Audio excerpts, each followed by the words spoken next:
सफल बना लो, इतना सफल बना लो कि जो लोग आपको अभी आज परेशान कर रहे हैं, आपको टॉर्चर कर रहे हैं, आप पे नेगेटिव कमेंट कर रहे हैं, आपको डिमीन कर रहे हैं, वो लोग आपकी लाइफ में इररेलेवेंट हो जाए। तो तुम अभी गिव अप करके मेरे से आधा घंटा क्यों फोन पे बात कर रहे हो? तुम वापस अपना एफर्ट क्यों नहीं दे रहे हो? मेरे को उसकी बात सही लगी, मैंने फोन काटा, मैंने एफर्ट देना स्टार्ट किया। मैं रात भर जगा, 4 बजे सोया, 5 का अलार्म, 5-10 का अलार्म, इस तरह से अलार्म लगाए, उठा, तुरंत भागा स्टेशन, ट्रेन पकड़ा, ट्रेन के अंदर फिजिक्स किताब खोल के पढ़ता रहा, रिजल्ट आया और you will be shock to know कि फर्स्ट सेमेस्टर में फिजिक्स में ब्रांच में हाईएस्ट नंबर थे।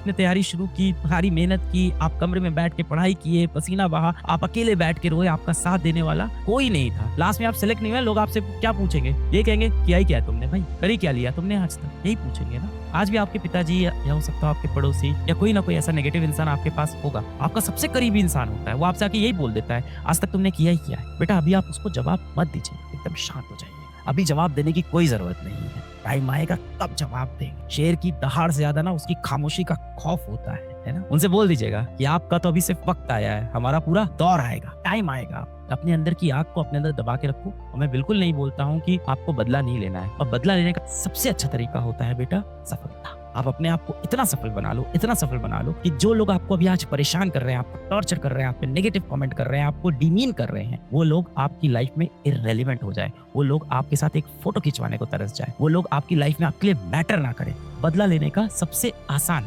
रिवेंज लेने का सबसे आसान और सबसे यूजलेस तरीका है लोगों को जवाब देना। यदि जीवन में आप बड़ा मुकाम नहीं हासिल कर पाए, यदि आप वो चीज नहीं कर पाए जो आप दिल से चाहते थे, तो उसका ब्लेम किसी और पे मत दीजिएगा, अपने ऊपर रखिएगा।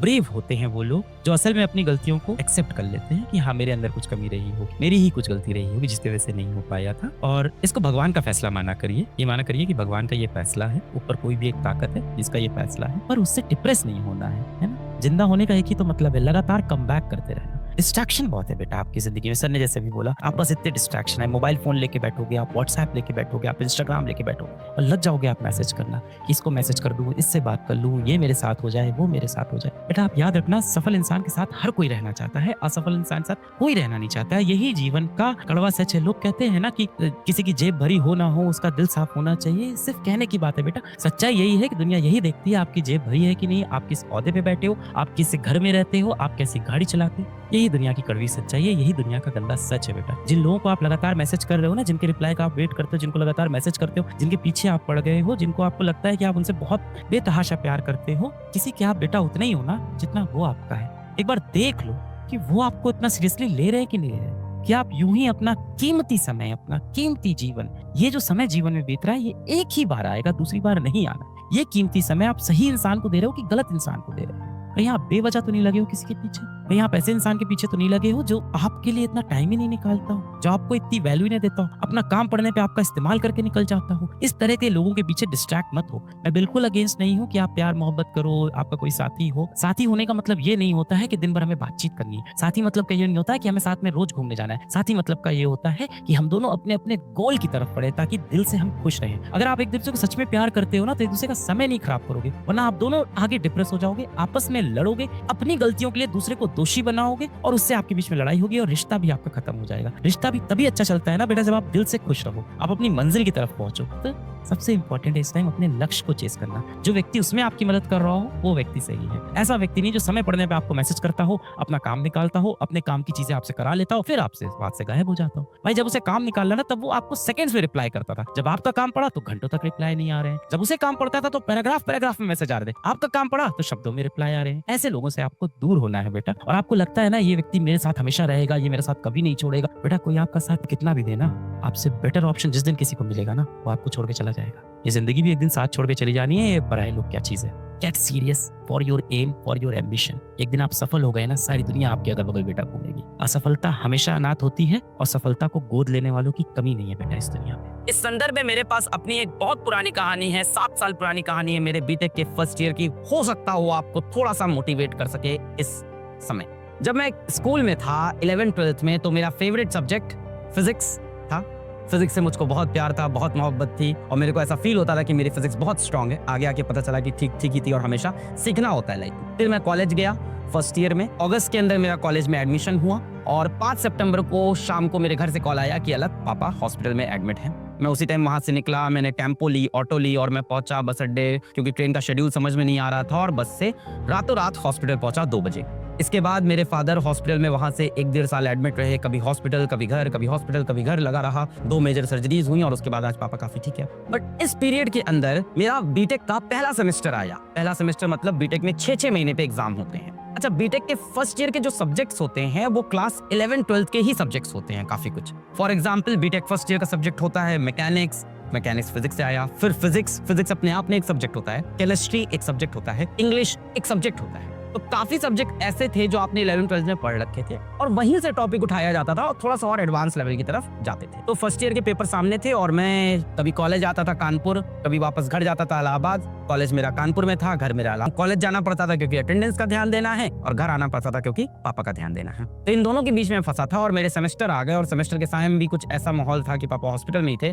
तो सेमेस्टर से जस्ट पहले मैं घर आया था। अगले दिन मेरा फिजिक्स का पेपर है और मैं इस टाइम हॉस्पिटल में हूँ, और मैं सोच रहा हूँ कि मैं दोपहर से पढ़ाई स्टार्ट करूंगा, और फिजिक्स तो मेरा स्ट्रॉन्ग सब्जेक्ट है, मैं अच्छा कर ले जाऊंगा। दोपहर हो गई, मैंने फिजिक्स की किताब खोली, कुछ समझ में नहीं आ रहा था। मेरे को अचानक से फील हुआ कि एक तो मैं पुरानी चीज भी भूल गया हूँ, और दूसरी चीज यहाँ पे थोड़ी चीजें एडवांस लेवल पे चली गई हैं। शाम आते आते मैंने डिसीजन लिया कि हॉस्पिटल में पढ़ाई नहीं होगी, अपने को घर जाना पड़ेगा। प्लानिंग ये थी कि आज रात को तैयारी करेंगे, कल सुबह 5:30 की एक ट्रेन होती है, इलाहाबाद से जाएगी, उस टाइम हुआ करती थी, इलाहाबाद से कानपुर। मैंने कहा ठीक है, 4 घंटे के अंदर पहुंच जाऊंगा। 4-4.5 घंटे का रास्ता है, अगर आप ट्रेन से प्रॉपर्ली आपको टाइमली पहुंचा दे। वैसे भी एग्जाम मेरा दोपहर के 2 से शाम के 5 बजे का था, तो प्लानिंग परफेक्ट थी, सारी कहानी सही थी।